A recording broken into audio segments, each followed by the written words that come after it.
കളിക്കളത്തിലെ പരിക്കുകളെ ഇനി പേടിക്കേണ്ട. എല്ലാവിധ സ്പോർട്സ് ഇഞ്ചുറികൾക്കുമുള്ള സമഗ്ര പരിഹാരം ഇവിടെയുണ്ട്. ABC orthopaedic hospital, near Kairali theatre, Calicut road, Manjeri. Manjeri government medical college ആശുപത്രിയിൽ രാത്രികാല പോസ്റ്റ്മോർട്ടം ഉടൻ ആരംഭിക്കും. രാത്രി 8 വരെയാണ് ഇനി പോസ്റ്റ്മോർട്ടം നടക്കുക. ഇത് സംബന്ധിച്ച് സർക്കാർ ഉത്തരവ് കഴിഞ്ഞ ദിവസം പുറത്തിറങ്ങി. ഇത് നടപ്പിലാക്കുന്നതിനാവശ്യമായ സൗകര്യങ്ങൾ ആശുപത്രിയിൽ ഒരുക്കി തുടങ്ങി. നിലവിലുള്ള ജീവനക്കാരുടെ സേവനം പ്രയോജനപ്പെടുത്തിയാണ് പോസ്റ്റ്മോർട്ടം സമയം കൂട്ടുന്നത്.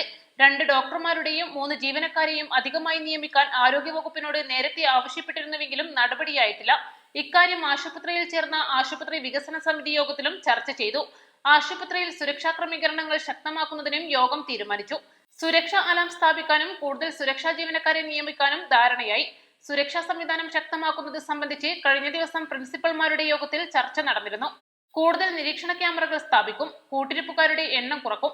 രാത്രി ആശുപത്രിയിൽ തങ്ങുന്ന രോഗികളില്ലാത്തവർക്ക് തിരിച്ചറിയൽ കാർഡോ പ്രത്യേക പാസോ ഏർപ്പെടുത്തും.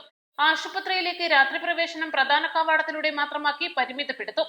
അലാറം സ്ഥാപിക്കുന്നതിലൂടെ അപായ സൂചനയുള്ള കേന്ദ്രത്തിൽ സുരക്ഷാ ജീവനക്കാർക്ക് പെട്ടെന്ന് എത്താനാകും. PG ഡോക്ടർമാരുടെ താമസ സ്ഥലത്ത് കൂടെ ആളുകൾ കയറിയിറങ്ങുന്നത് നിയന്ത്രിക്കും. ഡോക്ടർമാർക്ക് സ്ഥലപരിമിതിയിൽ നിന്നുകൊണ്ട് സൗകര്യപ്രദമായ സ്ഥലം അനുവദിക്കും. ആശുപത്രിയിലെ സന്ദർശന സമയം വൈകിട്ട് 4 മുതൽ 7 വരെയാക്കി. സർക്കാരിന്റെ 100 ദിന കർമ്മ പദ്ധതികളുടെ ഭാഗമായി പ്രവൃത്തി പൂർത്തിയായ കെട്ടിടങ്ങളുടെ ഉദ്ഘാടനവും നടക്കും. അഡ്വക്കേറ്റ് UA ലത്തീഫ് MLA, ജില്ലാ collector VR Vinod, chairperson VM Subaida, കൗൺസിലർമാരായ advocate Prema Rajeev, Shereena Jawahar, principal doctor KK Anil Raj, superintendent doctor Sheena Lal, VM Shoukath, Vallanchira Muhammad Ali, Yasar Pattarkulam, Nasar Pulpatta, EK Damodaran, PT Muhammad Ali, KP Ramanathan, OJ Biju, PT Sharafuddin എന്നിവർ സംസാരിച്ചു. East live, Manjeri.